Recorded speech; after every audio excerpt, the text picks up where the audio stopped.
All right, today we're going to go over breaker blocks, and we're going to do a small reference to order blocks as well. But order block is an easier concept, so I don't think we need a whole lecture on it. But breaker is a little bit hard, so we're going to go over order blocks and breaker blocks today. So what is an order block? Order block is the last opposite colored candle before a strong impulsive move. So bullish order block would be last bearish candle before price rallies, and bearish order block would be last bullish candle before price drops. Price often revisits these zones before continuing the original trend. When it comes to order blocks, I like using at least 4-hour order blocks for any kind of rejection. And for entries, I like using 5 minutes and 15 minutes. Let's get to the charts. So we have these price action right over here. Can you find the order block here? So this is for 15 minutes. So this is considered a order block. So this was a last bullish candle before we had a strong bearish momentum. And you see how this price reached into this order block and then got rejected and reverses back.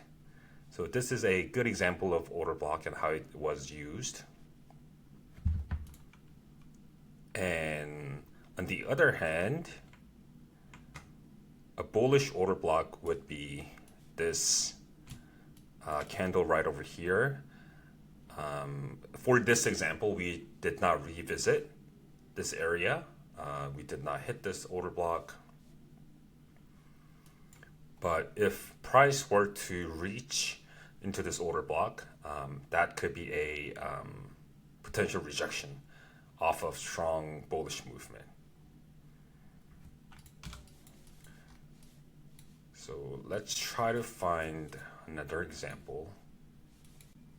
So I consider this a bullish order block, as we push the price down, came back up, and created these down close candles, and we closed above this order block, and in the next 5-minute candle we revisited this order block. So this wick is considered as order block as well.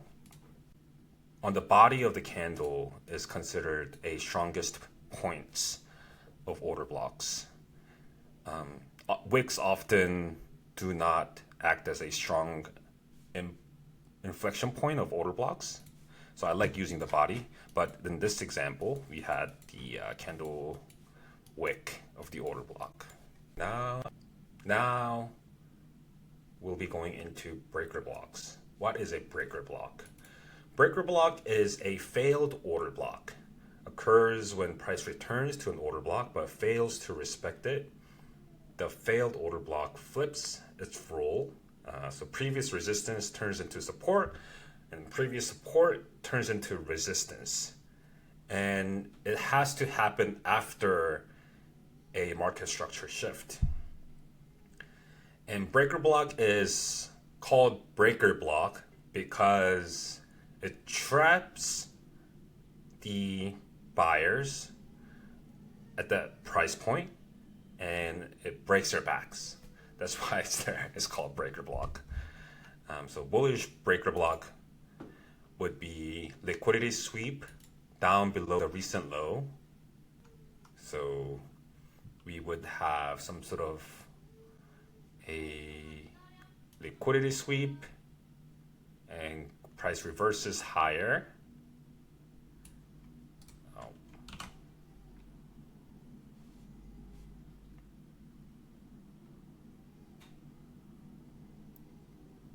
So bullish breaker block would be some sort of low, low, low, and then this area is called a bullish breaker. And for bearish breaker, it would be taking liquidity sweep above a recent high, and then price reversing lower, and candle below bullish order block and closing below the order block. So it would be something like this, and bang. And this area is called a bearish breaker block. I personally love using breakers as it is combined with the market structure shift, and when it does happen, it has really high win rate of trade and trend turning into your favor, and also you usually get a really nice entry point, so your risk is a lot lower, and oftentimes the reward is a lot higher. Let's drop into the charts. All right, in today's price action, we had some breakers. So you see, this is a 1 minute chart.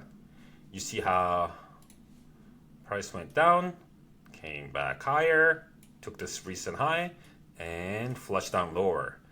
Now, this area is called a breaker block. And this is where a lot of the longs have been trapped. And we can mark this area as bearish breaker. And how I like to use this bearish breaker as an entry point is whenever price taps into candle close of this breaker. So even though we can use the wicks, I like using the candle close, just like the order blocks. And you can do some sort of a Fibonacci retracement from high of the breaker and to low of the breaker. And you see how much price retraced from this breaker. So 5 standard deviations.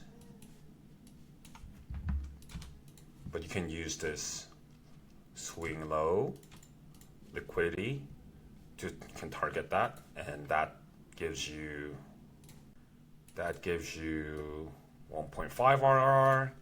If you could have taken partials here, then you could have taken more partials here, and from this point it's 3 RR. I often see breaker blocks retracing to -6 standard deviation, but today we failed to do that,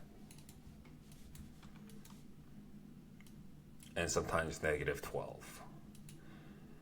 And it really depends on how big the move is going to be, but sometimes I like using body. If the wicks are too long, then I like using the body of the breaker. And for body, we did hit -6 perfectly. So that would be a bearish breaker. And let's find a bullish breaker. All right, so here we have this bullish breaker. This one's a little messy. A lot of the breakers oftentimes are a lot cleaner than this, but can you find a bullish breaker here? This one's a hard one, honestly. But this whole candle as a bullish breaker. So we made this low, high, lower low. And we swept this low, previous day low. And we're gonna do the same thing, Fibonacci retracement to bottom to high of this candle. And we retrace to -4 standard deviation. If we just use the candle body, we barely got to -6. But for the same play, you would set up a long. So once we go low, high, low, low, and at this point, this would be like this would be a market structure change to the top side. Then we came back down to the breaker. So I would use this as an entry point. And you can even fine tune this by looking at some sort of a fair value gap or any kind of inefficiencies within the breaker. So this would be like my ideal entry for long. After this market structure shift, I can fine tune this and goes low. Yeah, so on this down movement, you see how we made this lower low, lower low, lower low, lower low, lower low, lower low, lower low again. And we finally broke this 1 minute higher high on this candle. And for this, so as soon as this higher high gets taken out, then I would enter longs. So if you fine-tuned it like that way, instead of using this candle close as our entry point, we could have used this break of higher, put a stop buy stop order on this, and have much better result, as you're risking a lot less and your profit is going to be greater. And this is a significant amount, actually.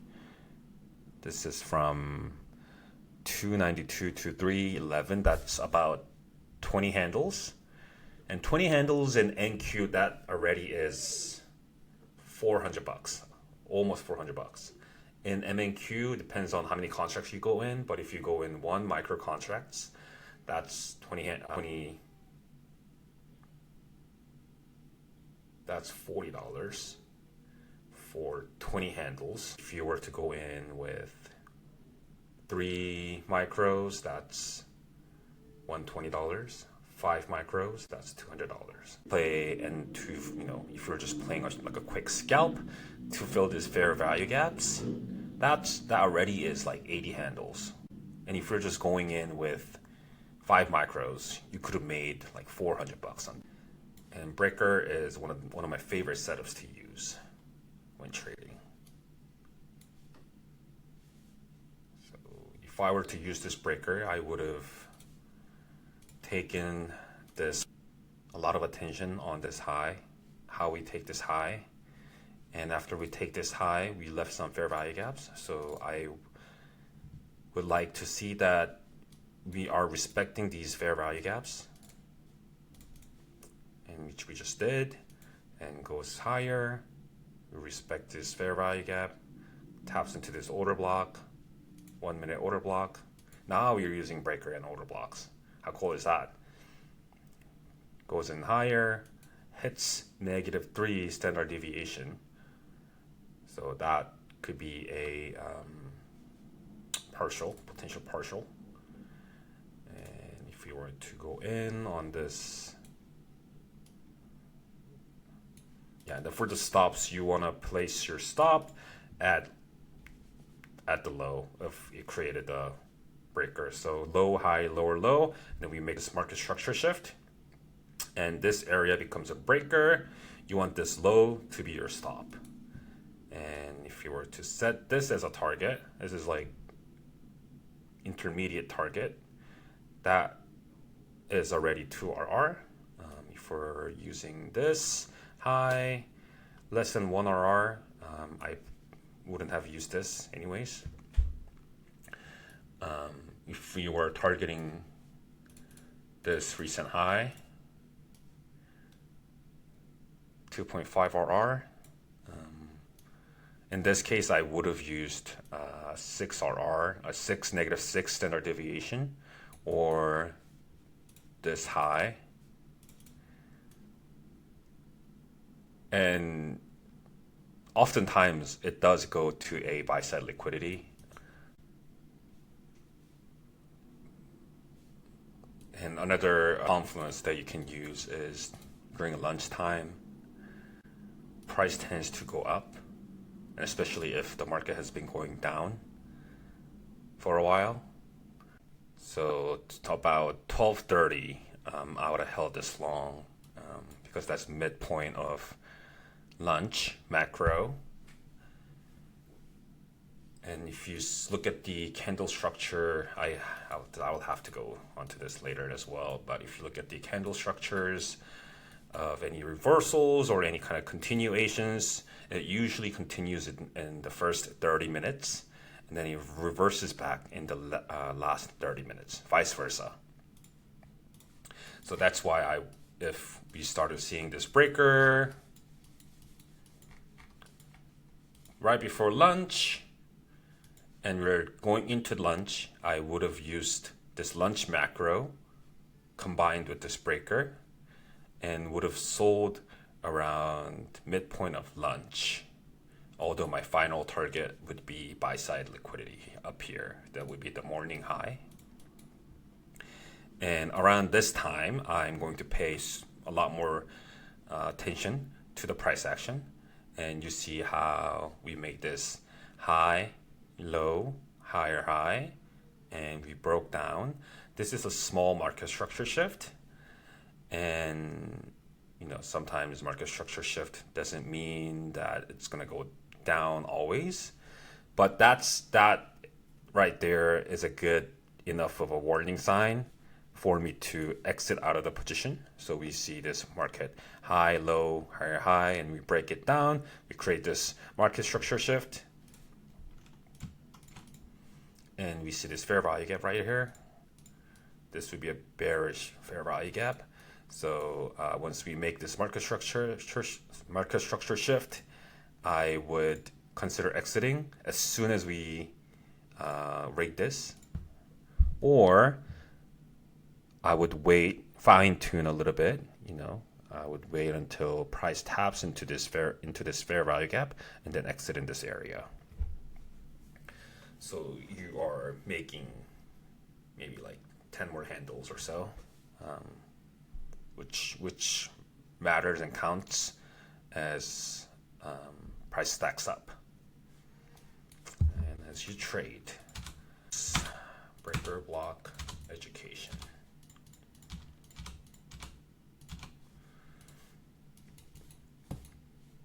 That became a lot longer than I expected to be, but I wanted to explain how I would use breaker blocks combined with order blocks and fair value gaps and other concepts that I teach.